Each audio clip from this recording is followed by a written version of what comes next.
Let's now apply the art of market speculation in a visual way and play a bit of a game. Because trading is a game. Although I view it as a serious business, it is a game, and it's an amazing game to play if you can view it in the right way. So if I had to come to you with a bag full of envelopes, and in that bag there is a total of 15 envelopes, and I say to you, within those 15 envelopes, some envelopes are completely empty and other envelopes contain $1,000. And across the 15 envelopes, there is $7,000 in total up for grabs.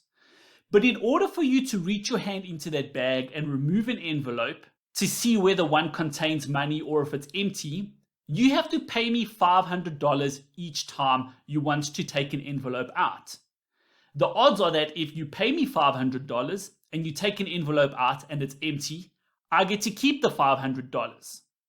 The other option is that when you give me $500 and you pull an envelope out that's maybe got $1,000 in it, you get to keep your $500 and you get $1,000 back. If I had to offer you a game like that, would you play it? Well, if somebody had to offer me a game like that, I would ask them, can we actually increase the odds? Can I increase the bet size? Because based on those numbers and the statistics, if I do some simple math, I would know that the odds are tilted in my favor, and statistically, I would make more money than I lose. Well, how can that be? Well, let's run through the motion and show you exactly how that would play out.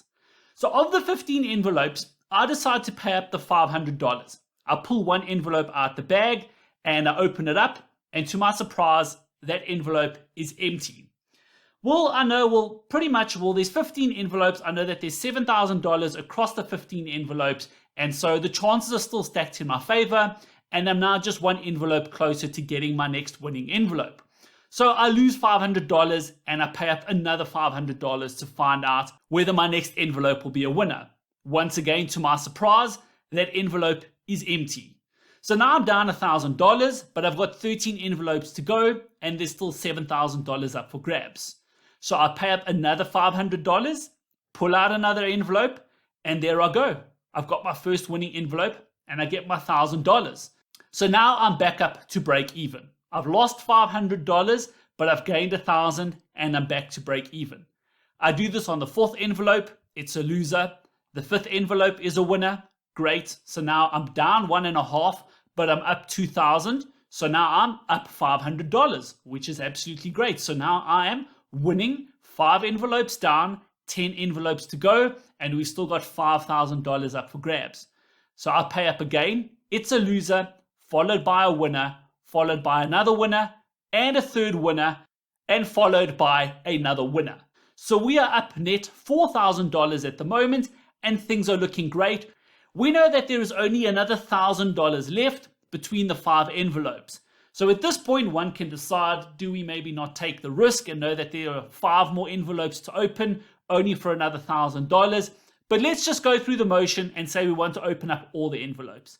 So knowing that we've had a good winning streak here, chances are pretty good that we are going to have a couple of losing trades in a row, knowing that there's only one envelope left with $1,000. So we wouldn't be too surprised for the next envelope to be a loser, followed by another loser, and another loser, and a fourth loser, and the last envelope probably being the winner. So if we add that all up, and we look at that in terms of statistics, we would say in total, we would have had 7 winning envelopes and 8 losing envelopes, and our win-loss ratio for this game here would have been 46.6%.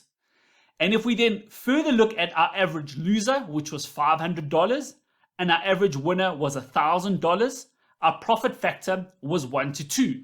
We risked $500 to make $1,000.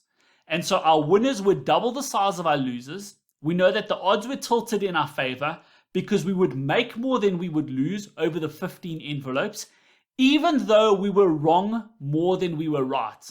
On this envelope game, we only were right 46.6% of the time.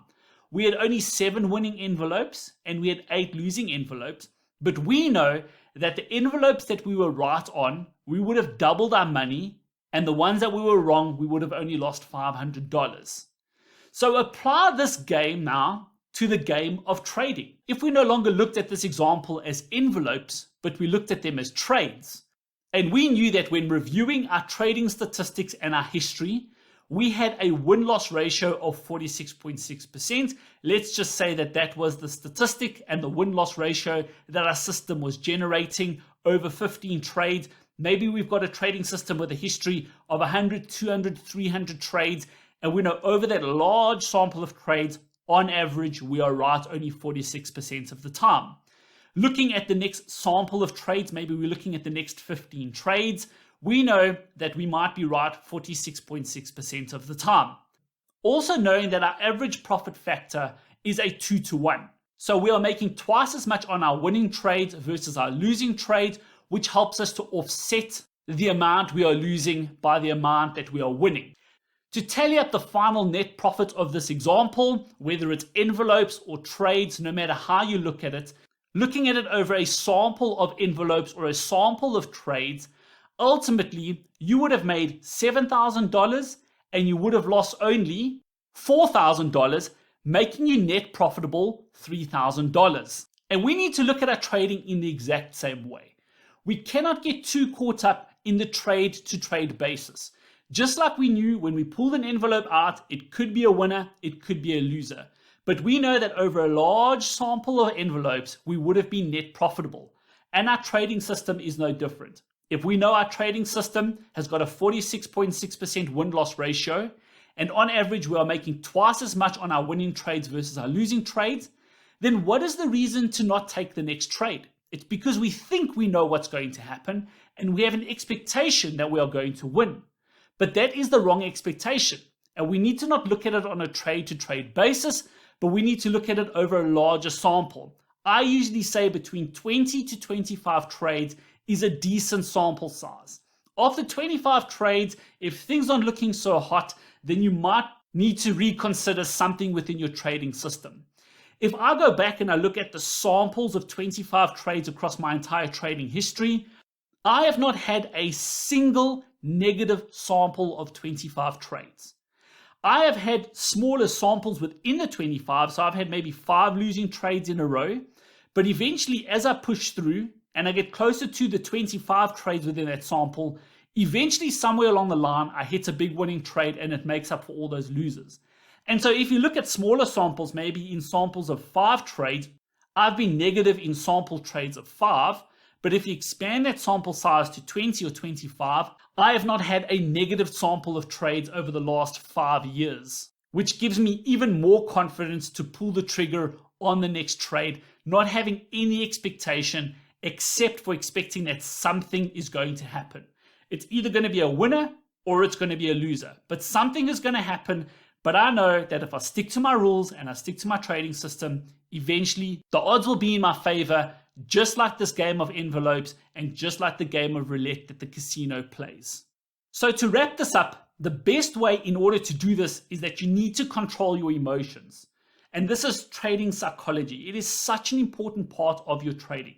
You might not think that trading psychology and your emotions will have a big part in your trading, but it is one of the biggest contributors to why so many traders lose money. They let the emotions get the better of them. They start to make rash, rushed decisions. They get out of trades too early or they hold on to trades for too long. And the emotions actually cause more destruction in their trading account than anything else.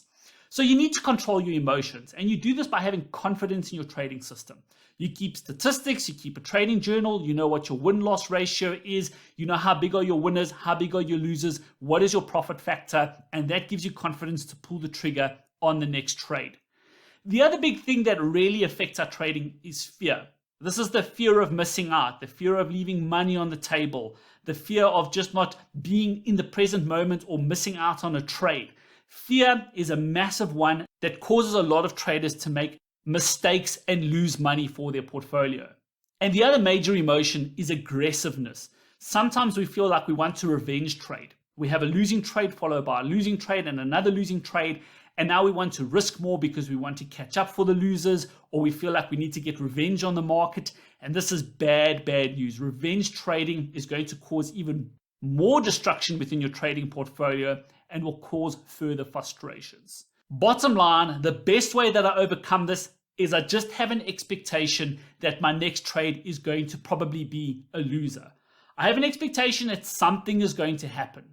And by having the expectation that probably the next trade is going to be a loser, knowing that I am often more wrong than I am right, why would I go into a trade knowing that the next trade is going to be a winner? I need to know that something is going to happen. I've got no control over what's going to happen, but I need to take the next trade regardless of whatever has taken place previously. And usually by thinking that the next trade is going to be a loser helps me to offset any disappointment or letting emotions rule my trading. And that, ladies and gentlemen, is the art of market speculation and how you become a long-term, consistent, profitable trader.